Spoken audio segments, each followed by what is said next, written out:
C'était juste énorme. C'était de la bombe, c'était incroyable. Bonjour tout le monde et bienvenue au Mon Corvo, c'est Kamaltero et c'est Kitaro. et nous ressortons tout juste d'une bonne petite séance des familles et bien du dernier film One Piece spécial Television qui est l'histoire de Luffy, l'aventure de ses 4 compagnons sur East Blue, c'est-à-dire que c'était un sacré morceau de petit épisode des familles, c'était vraiment rafraîchissant, multitude de questions qu'on a sur Twitter, sur Facebook, etc. La question que tout le monde nous pose c'est est-ce que ce film est autosuffisant? Est-ce que ce film suffit, par exemple, à présenter à quelqu'un qui n'a jamais vu One Piece? Est-ce que ce film se suffit à présenter l'œuvre d'Eiichiro Oda? Absolument pas. Pas du tout dans le sens où c'est quelque chose de purement fanservice, c'est quelque chose qui donne de la nostalgie à tous ceux qui connaissent One Piece mais qui est absolument pas concevable à regarder si on n'a jamais vu l'œuvre d'Eiichiro Oda. Seulement, si on a déjà un petit peu connu One Piece, c'est absolument fantastique et je dirais même que en fait une telle qualité que ce soit au niveau des musiques, au niveau de l'animation, au niveau de tout, du montage, des différentes séquences, c'est quelque chose qui rend enfin honneur à l'œuvre immense qu'est One Piece. Le minimum syndical pour One Piece en animation. On sort tout simplement de 2 heures de séance du film et comme disait Kitaro, on se rend compte que les personnages ont des visages, on se rend compte qu'ils ont des formes, on se rend compte qu'ils existent vraiment. Ça remet en cause toute la légitimité de la Toei là-dedans, parce que c'est la Toei qui nous fait ça, c'est la Toei qui nous fait aussi l'animé de One Piece. Alors où est-ce qu'on en est nous? Remettons un peu les choses dans leur contexte. Pour l'animé, on n'arrive plus du tout à le regarder. C'est simple, voilà, comme ça vous avez notre point de vue là-dessus, c'est impossible. L'animé de One Piece est tellement tombé bas ces derniers mois, on va dire surtout, que c'est impossible, on n'y arrive pas, c'est d'un ennui mortel, c'est d'une animation très mauvaise et d'un rythme. Là, ça, et c'est la même Toei qui nous fait ça. Alors qu'est-ce qu'on a? On a une animation mais tellement soignée. On a un rythme tellement soigné. Et c'est là aussi qu'on va pouvoir aussi mettre la légitimité de ouais, je connais pas One Piece, est-ce que je peux regarder ça? Pas du tout. Il faut surtout pas parce que ce film est du pur fan service. Le rythme est tellement accéléré, mais c'est même plus un rythme accéléré. Par exemple, pour vous donner un exemple tout bête, on a 4 épisodes, 5 épisodes plutôt, bravo. On a 5 épisodes en fonction des premiers, donc des 5 premiers Nakama de Luffy, et Luffy compris. Et du coup, on y retrouve un découpage formel très impressionnant, puisque par exemple dans la partie de Zoro, qui est donc présentée après Luffy, donc pour le moment le film nous présente juste Luffy et Shanks, et maintenant qu'on a Zoro, qu'est-ce qui se passe?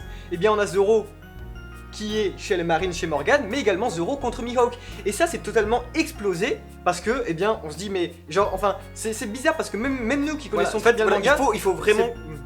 il faut vraiment connaître énormément le manga parce que on a du Kobe alors qu'il a jamais été présenté, on a du Nami en plein Usopp alors que Nami n'a jamais été présenté. C'est que il faut aimer One Piece, il faut connaître One Piece parce que si c'est ça, c'est juste le meilleur film de One Piece. Enfin, j'ai jamais vu un truc aussi très bon. Parce que ça joue avec la nostalgie, c'est avec tout. Voilà, la phrase qui résume tout. J'étais au début du film avec Kitaro et j'étais là, oh putain, on va voir Zoro et oui, voilà. C'est l'excitation parce que on sait qu'ils vont être trop bien dessinés, on sait que tout est au top, on voit bien les seiyuu, ils font un boulot dingue, ils se mettent à fond. Ça n'a jamais été aussi bien fait l'animation, c'est hyper vivant et j'ai jamais vécu autant de choses vivantes comme ça One Piece, si ce n'est au cinéma pour les films avec Eiichiro Oda qui sont donc Z, Gold, Strong World. Là c'était vraiment, mais là pour un film de TV aussi, et du coup désolé, on se coupe un peu la parole de ça parce que c'est à chaud encore une fois, et je vous dis c'est vraiment une séance à applaudir dans la salle parce que c'est tout le temps c'est hey, Zoro Sanji wow. C'est que ça et pour ça que c'est absolument pas concevable de découvrir One Piece comme ça, mais c'est pas du tout un souci parce qu'il y a le manga, il y a l'animé pour ça, mais c'est tellement rafraîchissant. Mais c'était de la bombe. Et par exemple dans l'utilisation des musiques, tout ça c'est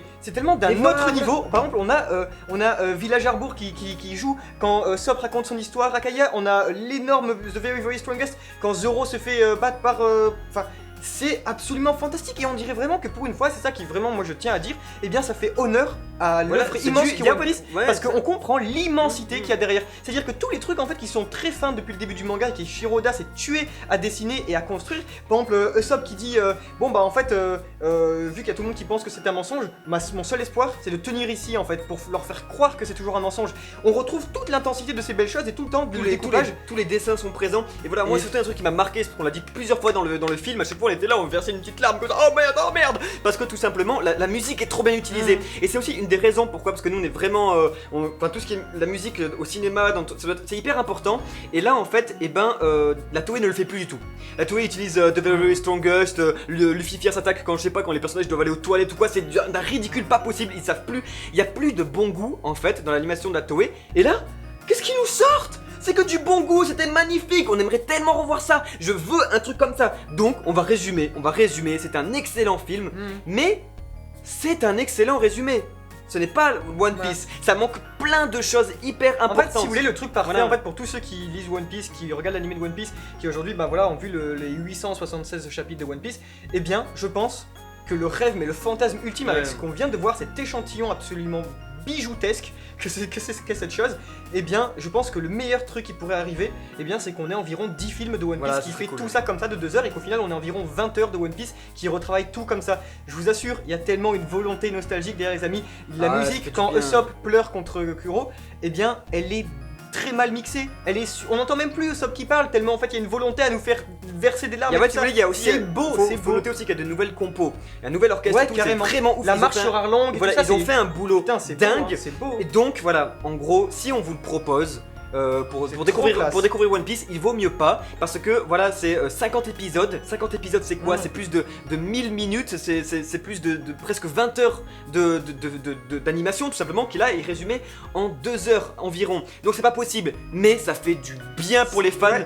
Donc ça sortira sans doute direct en DVD chez nous en France en Blu-ray et c'est un must-have, véritablement les gens foncez, enfin si vous avez l'occasion les amis, parce que c'est vraiment, et puis vraiment il y a une sorte d'intensité qui est placée pour quand Nami elle se poignarde et tout ça, il y a une nouvelle composition musicale qui est créée et ça montre qu'en fait One Piece putain mais c'est une œuvre géante et quand tu vois ça tu dis waouh, toutes les thématiques qui sont abordées comme ça. Ce film est réussi parce qu'il a réussi à nous exciter comme des petits gamins, mais vraiment là... Quelque chose qu'on connaît comme sur le bout de nos doigts. Donc véritablement les amis, foncez si vous avez l'occasion de le voir ou quoi. Nous c'était une très bonne séance, on espère que vous aurez l'occasion de le voir ou sinon chopez-le en DVD ou en Blu-ray. Et on parle pas de la fin. Et on parle pas de la fin qui est absolument fantastique. Non vraiment, c'est un retour en arrière absolument fantastique, peut-être pour nous qui avons découvert One Piece il y a plus de 10 ans, mais en tout cas c'est vraiment énorme. C'était une réaction très à chaud, très rapide, spontané, mais qu'on tenait à faire parce que voilà, peut-être qu'on fera quelque chose de plus approfondi plus tard au frais. Mais en attendant, voilà, merci d'avoir suivi cette vidéo, on espère que ça vous a donné envie de voir ce superbe film. C'était Kamal Tero et c'était Kitaro. Ciao ciao.